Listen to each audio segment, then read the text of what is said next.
দেশের নাগরিক হিসেবে আপনার যেরকম একটি অনুভূতি এবং আশঙ্কা, আমিও বাংলাদেশের একজন নাগরিক হিসাবে আমার অনুভূতি আশঙ্কা ভিন্ন নয়। তারপরেও আমাদের তো ভিন্নতা বা সঠিকতার দিকে এগিয়ে যাওয়ার জন্য চেষ্টা তো করতে হবে। এটা হচ্ছে আমাদের সেরকম একটি চেষ্টা। যে কথাটি ওইখানে বারবার আসছে যে হাত পা বেঁধে দেওয়া হচ্ছে, আসলে হাতও বেঁধে দেওয়া হচ্ছে না, পাও বেঁধে হচ্ছে না। এটা অলরেডি কারোই এখানে হস্তক্ষেপ করার কথা নয়। এটা আগেই সাংবিধানিক একটা কমিটি, সংবিধিবদ্ধ কমিটি। কিন্তু ইম্পর্ট্যান্ট যেটা হয় যে একটা পার্টিকুলার কমিটি যদি সংবিধানে না থাকে, তখন ওই যে ড্রয়ারের স্লিপের ভিতরে যদি হয়ে যায়, এটা এখানে যদি আসে এবং কতিপয় ভালো মানুষকে যদি আমরা এখানে কমিটি ফর্ম করতে পারি in line of the constitution, তাহলে আমরা আশা করি যে ইমপ্রুভ করবে ইনশাল্লাহ। আমরা আশাবাদী, সেই জন্য আমরা করছি।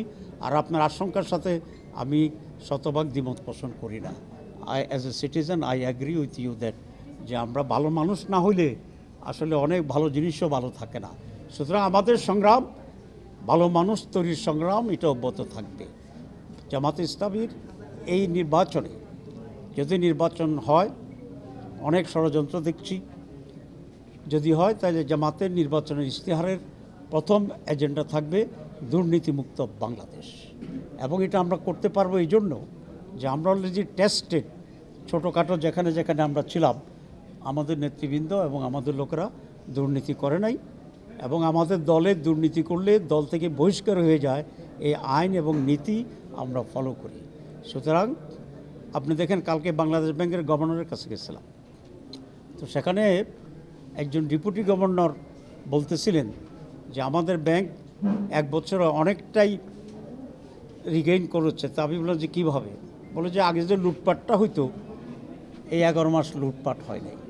তা আমি তার কাছ থেকে এটা শিখলাম, যদি একটা ব্যাংক লুটপাট না হলে কিছুটা গেইন করতে পারে, তাহলে বাংলাদেশে যদি লুটপাট বন্ধ হয়, বাংলাদেশও সারভাইভ করবে এবং আপগ্রেড হবে। That would be the first agenda of আমাদের জামাত ইসলামীর, কারাপশন ফ্রি বাংলাদেশ। অন্যান্য যেগুলো আছে সেগুলো আজকে ব্যাখ্যা দিলাম না। আসলে আমি বিরোধী দল বা সরকারি দল সেই হিসাবে দেখছি না। আমরা দেখছি যেটা হওয়া উচিত, জাস্টিফিকেশনের ভিত্তিতে, মেরিটের ভিত্তিতে আমরা আলোচনা করছি। কারণ আমি বিরোধী দল থাকবো বলে আমার উপরে যাতে জুলুম বেশি না হইতে পারে, এই জন্য আইনটা একটু লুজ করে দিলে ভালো।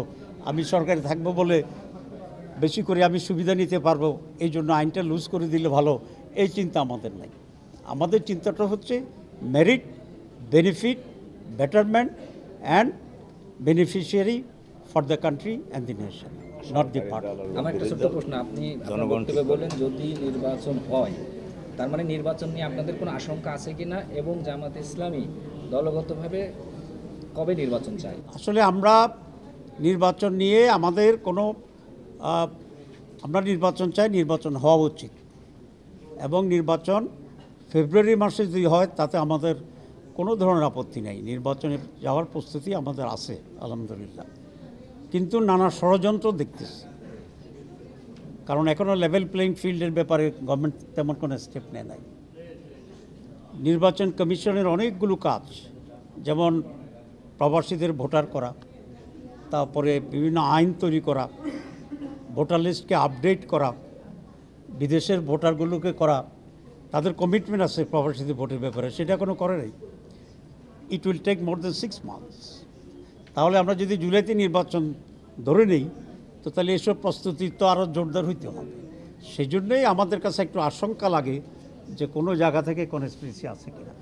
যদি একটা ফেয়ার ইলেকশন হয়, লেভেল ফিল্ড সেখানে তৈরি হয়, এবং কিছু আইনের পরিবর্তন দরকার ইলেকশন কমিশনে, সে আইনগুলি তৈরি হয়, তাহলে আমরা তো ইলেকশনের জন্য অপেক্ষায় আছি আলহামদুলিল্লাহ, এবং আমরা মনে করি পিপলস করবে। আরেকটি কথা বলে দিই, কে সরকারে যাবে, কে বিরোধী দলে যাবে, এটা ডিসাইড করবে জনগণ।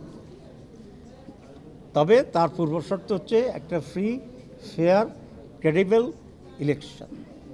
আমরা সেই জন্যেই মানুষ যে রায় দেবে সেই রায়কে আমরা মাথা পেতে নেব, এবং আমি মনে করি এই নির্বাচনে জনগণ জিতা উচিত।